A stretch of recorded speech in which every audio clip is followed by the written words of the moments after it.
मंदिर में। तो उसी दिन जो है ना बैंक वालों ने भी हाँ बोला था कि हाँ आप इस दिन पैसे लेके जाना कह के। मैंने मंदिर में हवन कराया। पूरे हवन के दौरान मैं इतना ज़्यादा रो रही थी ना, बस यही कहती कि प्रभु मेरा काम बना दो, मेरा काम बना दो, पर नहीं हुआ। जो चीज़ें आज मेरे पास है वो भी बहुत ज़्यादा है। सबसे मेन बात है कि जो मन की शांति मुझे मिली है आज, हनुमान जी के साथ जो इतने अनुभव होते हैं, जो इतने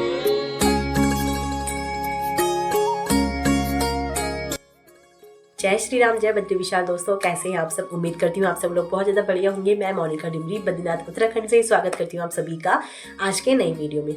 और आज के इस वीडियो में मैं आप लोगों को बताने वाली हूँ कि उसका मतलब क्या कारण है कि जब हम कोई काम सोचते हैं तो जिस वक्त हमें उस काम की बहुत ज़्यादा ज़रूरत होती है ना, तो वो काम हमारा पूरा नहीं होता, या किसी चीज़ के लिए हम भगवान के सामने बहुत ज़्यादा जिद कर रहे हैं, लेकिन उस समय वो जो जिद है, वो जो काम है हमारी, या वो जो पुकार है, वो प्रभु नहीं सुनते हैं। तो उसका क्या कारण है, आज इसी टॉपिक के ऊपर मैं बात करने वाली हूँ।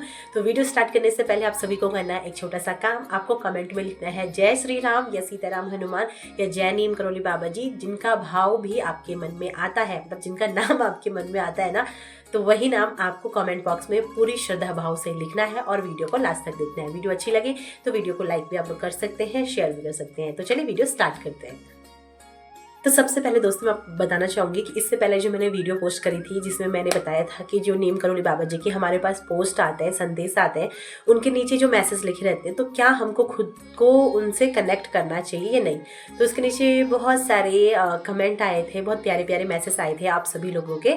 तो बहुत सारे लोगों ने अपने अनुभव भी उसमें शेयर करे थे कि हाँ दी, हमारे साथ ऐसा होता है कि हम कभी कुछ सोच रहे होते हैं और हम इंस्टा ओपन करते हैं तो हमारे पास वही रील आ जाती है जिसमें कि हमारे सवाल का जवाब होता है। और भी किसी ने कहा था कि हमारी ये प्रॉब्लम होती है, उसके रिगार्डिंग ही हमारे पास मैसेज आते हैं। तो बहुत सारे लोगों ने शेयर करा था। अगर आप लोगों ने वो वीडियो नहीं देखा है तो ज़रूर देखिएगा। इस वीडियो के लास्ट में आपको वो वीडियो भी मिल जाएगी, ठीक है। तो उसमें ना 1 या 2 कमेंट ही मेरे पास ऐसे आए थे जिसमें ये था कि कोई बहन है हमारी जो कि बहुत ज़्यादा ना, मतलब कि बहुत ज़्यादा भक्ति भी करती हैं, भगवान जी को बहुत ज़्यादा मानती हैं। उन्होंने अपनी 100% मेहनत भी करी थी, लेकिन उसके बावजूद भी ना उनका गवर्नमेंट जॉब के लिए सिलेक्शन नहीं हो पाया, जिसकी वजह से वो बहुत ज़्यादा निराश हैं। उनका जो भरोसा प्रभु के ऊपर है वो कहीं ना कहीं कम हो गया, और उनको ऐसा लगता है कि पता नहीं भगवान है या नहीं है, या फिर ये सिर्फ हमारा एक भ्रम है। वरना मैंने कभी किसी का बुरा नहीं करा, मैं कभी कुछ गलत काम नहीं करती हूँ, अपनी भी 100% मेहनत करी है मैंने। और प्रभु के भी मेरे पास संकेत मिलते थे, पॉजिटिव साइन मुझे मिलते थे, लेकिन उसके बावजूद भी मेरा सिलेक्शन क्यों नहीं हो पाया, है ना। 1 या 2 कमेंट ही मेरे पास आए थे उस वीडियो में। तो उसके बाद ही मुझे लगा कि मुझे ये चीज़ शेयर करनी चाहिए आप लोगों के साथ, ठीक है। तो इस वीडियो में ना मैं आपको इसका आंसर भी करने वाली हूँ, और साथ ही साथ अपने 2 अनुभव मैं आप लोगों के साथ शेयर करने वाली हूँ। पहला अनुभव, जब मेरे साथ ऐसा हुआ था तो फिर मैंने कैसे खुद को संभाला, कैसे महसूस कराया खुद को कि नहीं सब ठीक हो जाएगा, वो चीज़ मैं शेयर करने वाली हूँ। सेकंड, एक और अनुभव आप लोगों के साथ शेयर करने वाली हूँ कि कैसे पेशेंस रख के, धैर्य रख के, सही समय का इंतजार करके हमें वो चीज़ जो है ना वो मिल ही जाती है, ठीक है। तो वीडियो को लास्ट तक जरूर देखना। कोशिश करूँगी कि हम भगवान की शरण में आ रहे हैं ना, तो चाहे हमारे जीवन में अच्छा हो तो भी उनका, अगर बुरा हो तो भी उनका, क्योंकि जिन भी भगवान की हम पूजा पाठ कर रहे हैं, जिनका हम नाम जप कर रहे हैं, जिनके साथ हमने खुद को कनेक्ट कराया है ना, उन प्रभु के जीवन लीला अगर हम सुने या हमको देखें हम भी, तो उतनी आसान तो रही नहीं है। उनको भी कोई भी चीज़ जिस समय उन्होंने प्रयास किया पहली बार भी नहीं मिल गई है ना। अगर मैं बात करूं, अभी आपको पता है मैं श्री राम जी की, हनुमान जी की, जितने भी हो सकते हैं, बस थोड़ी सी भक्ति मैं उन्हीं की करती हूँ। तो अगर मैं बात करूं श्री राम जी की, ठीक है, तो आप सभी को पता है कि श्री राम जी का कल, मतलब उनको राजा बनाने, मतलब राजा घोषित करने वाले थे उनको, राजा दशरथ जी, उनको पूरा राज्य मिलने वाला था, अभिषेक होने वाला था उनका। लेकिन होता क्या है, एक बार खुद सोच के देखिए आप, क्योंकि मैं जब भी प्रॉब्लम में होती हूँ ना तो मैं हमेशा इस चीज़ को याद करती हूँ। एक ये, जब मुझे कोई चीज़ मिलती नहीं है, एक ये वाला, और एक सीता माता का मैं भी शेयर करूँगी आपके साथ, ठीक है। तो एक बार सोच के देखिए कि उस वक्त कितना खुशनुमा माहौल रहा होगा, पूरे महल में सब लोग कितना खुश रहे होंगे, सीता माता कितनी खुश रही होंगी, राजा दशरथ जी कितने खुश रही होंगे कि हाँ सब कुछ बहुत अच्छा होने वाला है।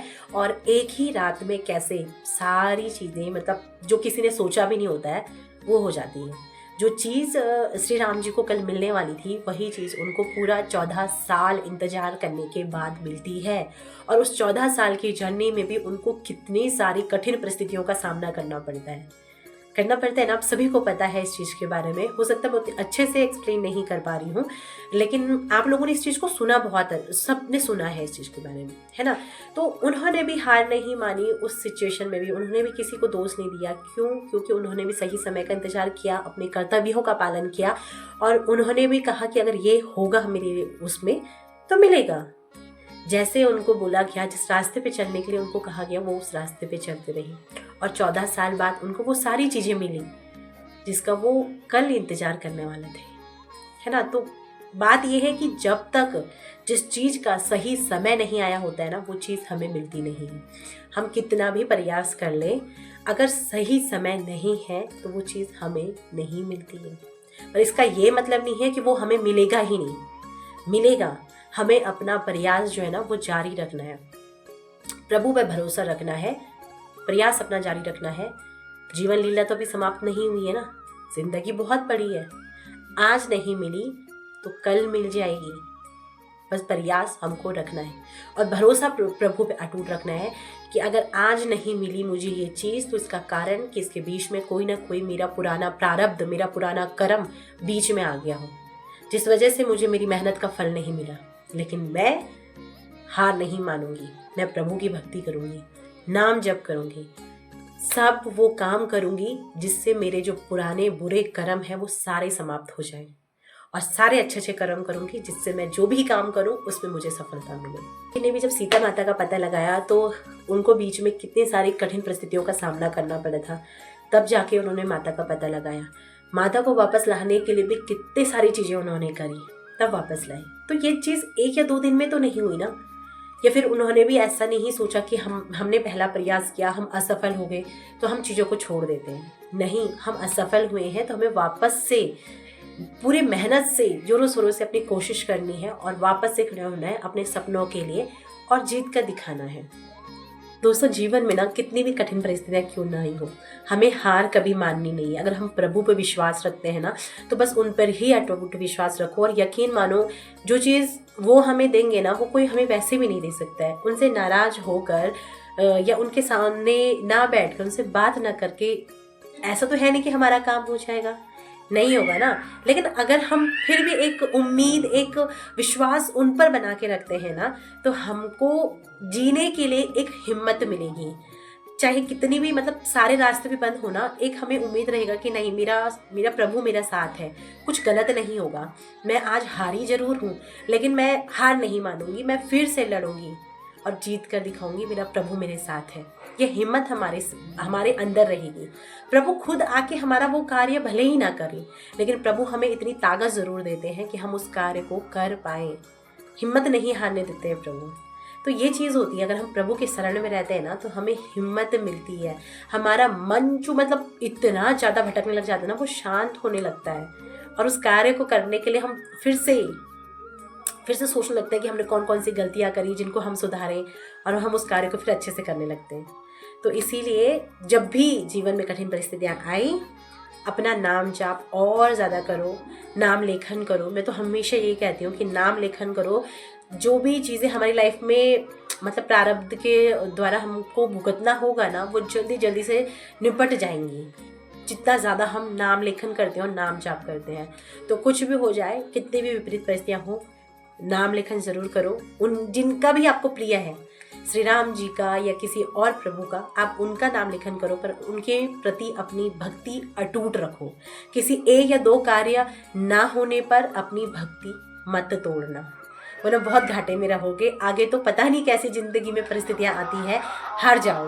मैं आपके साथ शेयर करती हूँ अपना एक्सपीरियंस। बात है 2017 की, जब मैंने BSc नर्सिंग का फॉर्म भरा था। मेरा एग्ज़ाम क्लियर हो गया था, मुझे कॉलेज भी मिल गया था देहरादून में। लेकिन क्या हुआ कि पैसों का हमें इंतजाम करना था, पैसों की व्यवस्था करनी थी। तो हमने जोशीमठ में ही बैंक में लोन लेने के लिए बात करी हुई थी। तो बाद भी पहले हाँ हो गई थी, सब कुछ था कि हाँ पैसे भी मिल जाएंगे, और फीस की फीस सबमिट करने की जो लास्ट डेट थी वो भी हमें पता थी। तो ये था कि हाँ सब चीज़ हो जाएगा, सब सही चल रहा था। मंडे का वो दिन था। जोशीमठ में जो ज्योतिर्मठ का मंदिर है, शिवालय, बहुत पुराना प्राचीन शिवालय मंदिर है ज्योतिर्मठ करके। वहाँ पे अमर कल्प वृक्ष भी है रहते हैं। उस व्रत के उद्यापन था, हवन था मंदिर में। तो उसी दिन जो है ना, बैंक वालों ने भी हाँ बोला था कि हाँ आप इस दिन पैसे लेके जाना कह के। तो सब चीज़ सही था। मैं बहुत ज़्यादा खुश थी उस दिन। पूरे सुबह भगवान को बहुत ज़्यादा धन्यवाद करी थी कि जाऊँगी, मैं पढ़ूंगी, क्योंकि बचपन से मेरे को भी ये था कि मुझे पढ़ना है इस चीज़ को लेके। बट पता है क्या होता है, लास्ट मोमेंट पे 1 बज रही थी दोपहर की। मेरे हस्बैंड बैंक में जाते हैं और वहाँ पे मतलब मेरे हिसाब से तो ये है कि काम, उनका फ़ोन आता है कि हाँ भाई आप आ जाओ। तो मुझे ये था कि हाँ काम बन गया है। मेरे हस्बैंड जाते हैं वहाँ पे, वो मुझे फ़ोन करता है कि मोनिका काम नहीं बन पा रहा है, पैसों की व्यवस्था नहीं हो पा रही है, बैंक मैनेजर मना कर रहे हैं। पता नहीं कौन सा कागज़ था कि क्या था, मतलब नहीं हो पाया। उन्होंने बैंक ने पैसे देने से मना कर दिया। अब जब ये चीज़ मैंने सुनी तो मैं इतना ज़्यादा रोई। मैंने बहुत ज़्यादा शिव जी का मंदिर था वहाँ पे, हनुमान जी की भी मूर्ति थी। उस टाइम तक ये था, मैं पाठ तो करती थी पर हनुमान जी के साथ इतना ज़्यादा कनेक्शन नहीं था मेरा। बहुत ज़्यादा मैं रोई। मैंने प्रार्थना करी कि प्लीज़ प्लीज़ ये काम मेरा बन जाए, मुझे जाना है। आपको पता है मैंने कितनी ज़्यादा उस चीज़ के लिए मेहनत करी थी, प्लीज़ काम बना दो। पर नहीं हुआ।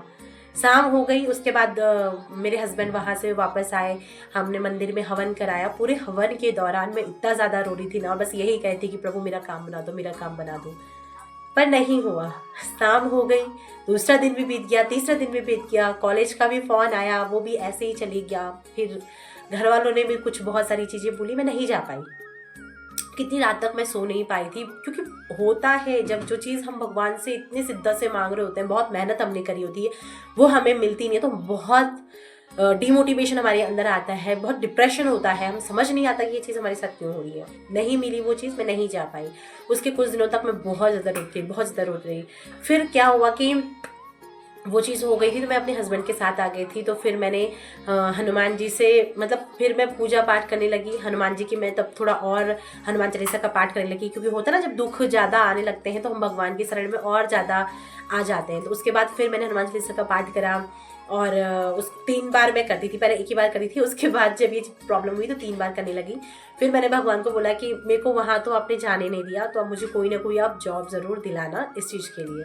तो उसके बाद फिर मेरी टीचिंग में जॉब लग गई थी। फिर मैं टीचिंग करवाने लग गई थी। फिर कुछ ऐसी परिस्थितियाँ घर में भी थी कि नहीं जा पाई फिर मैं। लेकिन उस चीज़ को मैं सोचूं और फिर मैं अपना आज जो मेरा था उस चीज़ को सोचूं, तो आज मुझे लगता है कि ठीक है, मैं नहीं जा पाई वहाँ। शायद हनुमान जी ने मेरे लिए कुछ और अच्छा सोच के रखा होगा। क्योंकि ये हो सकता कि अगर मैं वहाँ पर जाती और उसके बाद मेरा कॉलेज चल रहा होता और बीच रास्ते में मुझे आधे में अपना कॉलेज छोड़ के घर वापस आना पड़ता, तो क्या करती। क्योंकि मेरे सास ससुर अकेले रहते हैं, मेरे हस्बैंड अकेले हैं, कोई और घर पे नहीं है। मेरी सासू जी बहुत ज़्यादा बीमार रहती थी और इतनी ज़्यादा बीमार रहती थी कि उनको भी बार बार ना शुगर था, तो बार बार मतलब हॉस्पिटल ले जाना पड़ता। तो कोई था ही नहीं देखभाल करने के लिए। तो आधे में अगर मुझे वापस आना पड़ता तो और ज़्यादा ख़राब हो जाता। शायद इसीलिए प्रभु ने मुझे वहाँ नहीं भेजा। तो मान के मैं आज यही बैठी हूँ कि ठीक है, जो चीज़ नहीं हुई वो नहीं हुई, और जो चीज़ें आज मेरे पास है वो भी बहुत ज़्यादा है। सबसे मेन बात है कि जो मन की शांति मुझे मिली है आज, हनुमान जी के साथ जो इतने अनुभव होते हैं, जो इतने एक्सपीरियंस मुझे होते हैं, शायद अगर मैं बीएससी नर्सिंग कर भी लेती, मैं कुछ बन भी जाती, और ये शांति अगर मुझे उसके बाद नहीं मिल रही होती तो फिर क्या होता। तो आज मैं खुश हूँ अपनी लाइफ में, प्रभु की कृपा से सब कुछ है। जो चीज़ें मुझे चाहिए थी वो सारी चीज़ें भी मुझे मिली है। अब रही बात करियर को लेके, तो प्रभु ने मेरे लिए कुछ अच्छा ही सोच के रखा होगा, क्योंकि अभी भी लाइफ बहुत ज़्यादा है, मेरी ख़त्म नहीं हुई है, बहुत ज़्यादा है। तो कुछ ना कुछ अच्छा प्रभु ने मेरे लिए सोच के रखा होगा, इसी उम्मीद के साथ मैं हूँ। तो इसीलिए समय आने पर प्रभु आपको भी वो चीज़ ज़रूर देंगे जो आपको चाहिए। ठीक, सेकेंड एक्सपीरियंस मैं आपको बताने वाली हूँ, मेरी फैमिली में ही रिलेटेड है। उनको हम दीदी कहते हैं, दी है हमारी। तो उन्होंने गवर्नमेंट जॉब के लिए ना बहुत ज़्यादा प्रयास करे, बहुत। जितने फॉर्म उन्होंने, शादी से पहले से वो प्रयास करी थी, जितने फॉर्म आए वो सारे फॉर्म उन्होंने भरे, लेकिन वो किसी में नहीं निकली, किसी में भी नहीं। और उसके बाद ना उनके शादी हो गई, 2 बच्चे हो गए। बच्चे आज एक 9th में पढ़ता है और एक 7th में पढ़ती है उनकी बिटिया। इतना ज़्यादा समय हो गया, और मतलब पिछले साल ना उनका लास्ट ईयर था एज का, क्योंकि एज उनकी पूरी हो जाती तो वो फॉर्म नहीं भर पाती। तो पिछले साल लास्ट था, और पिछले साल ही उन्होंने एक एग्ज़ाम क्लियर किया, टीचिंग का एग्ज़ाम था, वो उन्होंने क्लियर किया। और आज वो छत्तीसगढ़ में जॉब पर हैं अपनी। अभी शायद अब छुट्टियों में आएंगी वो घर, तो आज वो छत्तीसगढ़ में जॉब पर हैं। तो इससे ये है कि हमें हार नहीं माननी है, प्रयास करते रहना है। न जाने ताले की वो कौन सी चाबी होगी जिससे ताला खुल जाएगा। तो प्रयास हमें हर वक्त करते रहना है, न जाने कब हमारी किस्मत का जो ताला है वो खुल जाए। और खुश है वो अपनी लाइफ में कि इतने साल इंतजार करने पर उनको आखिर वो चीज़ मिल ही गई जिसके लिए वो प्रयास कर रहे थे। तो अगर इसके बीच में उन्होंने हिम्मत हार दी होती या फॉर्म फिल नहीं किया होता या वो सोचती कि मेरी किस्मत में ही नहीं है, भगवान मुझे दे ही नहीं रहा है, तो जो चीज़ उनको आज मिली वो उनको मिलती नहीं।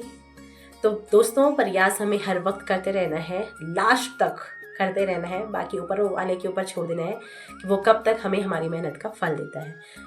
ढेर सारा नाम जाप करो, नाम लेखन करो, प्रभु हमारा उद्धार ज़रूर ज़रूर करेंगे। खुश रहो। और अगर लाइफ आज ऐसी है कि खुश रहने की स्थिति नहीं है तो कोई बात नहीं, आगे आने वाला समय बहुत अच्छा होगा जिसमें प्रभु हमारी झोलियाँ में ना खुशियाँ ही खुशियाँ देंगे। तो ये था मेरा आज का वीडियो। उम्मीद करती हूँ वीडियो आप लोगों को अच्छा लगा होगा। अगर वीडियो अच्छा लगा है तो जय श्री राम ज़रूर लिखिएगा, वीडियो को लाइक करिएगा और शेयर भी ज़रूर करिएगा। अगर आप चाहते हैं आपकी मनोकामना पूर्ति हेतु मैं राम नाम लेखन करूँ तो आप अपनी मनोकामना मुझे अपने नाम के साथ लिखकर इंस्टाग्राम पर भेज सकते हैं। मेरी इंस्टाग्राम की ID नीचे शो कर रही होगी, मैं आपके लिए ज़रूर प्रार्थना करूँगी। तो इन्हीं सब बातों के साथ मैं मिलती हूँ आपसे अगली वीडियो में। तब तक जय सीताराम हनुमान जी, जय बद्री विशाल।